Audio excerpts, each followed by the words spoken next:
আপনার সন্তান কি ঘন্টার পর ঘন্টা ফেসবুক বা ইনস্টাগ্রাম স্ক্রল করতে থাকে? শিশুদের আসক্ত করে তুলতে ইচ্ছাকৃতভাবেই কি এই অ্যাপগুলো ডিজাইন করা হয়েছে? যুক্তরাষ্ট্রের আদালতের কাঠগড়ায় এখন ঠিক এই প্রশ্নের মুখোমুখি মার্ক জাকারবার্গের মেটা। ক্যালিফোর্নিয়ার ওকল্যান্ডের একটি আদালতে শুরু হয়েছে মেটার বিরুদ্ধে এ যাবৎকালের সবচেয়ে বড় আইনি লড়াই। ক্যালিফোর্নিয়া ও নিউ ইয়র্ক সহ যুক্তরাষ্ট্রের ২৯টি অঙ্গরাজ্য মেটার বিরুদ্ধে যৌথভাবে মামলাটি দায়ের করেছে। অভিযোগ একটাই, শিশুদের মানসিক স্বাস্থ্যের ক্ষতি হতে পারে জেনেও লাভজনক ব্যবসার জন্য মেটা ইচ্ছাকৃতভাবে তাদের অ্যাপগুলোতে কিশোর কিশোরীদের আটকে রেখেছে।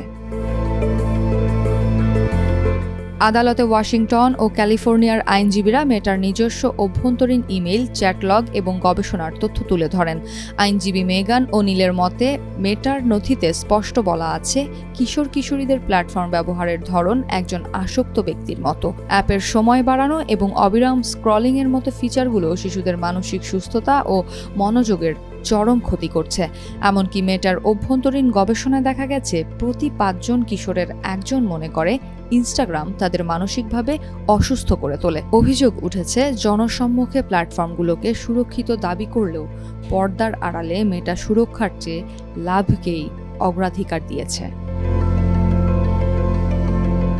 অন্যদিকে মেটার প্রধান আইনজীবী পল শমিট এসব অভিযোগ পুরোপুরি অস্বীকার করেছেন।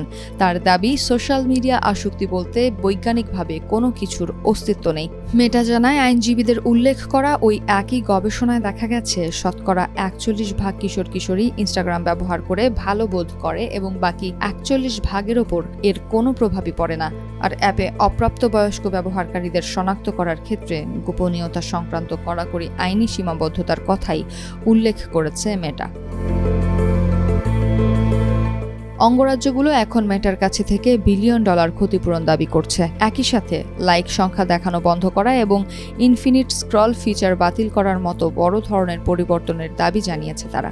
জুরি বোর্ডের সামনে আগামী ৬ সপ্তাহ ধরে চলবে এই আইনি তর্ক বিতর্ক।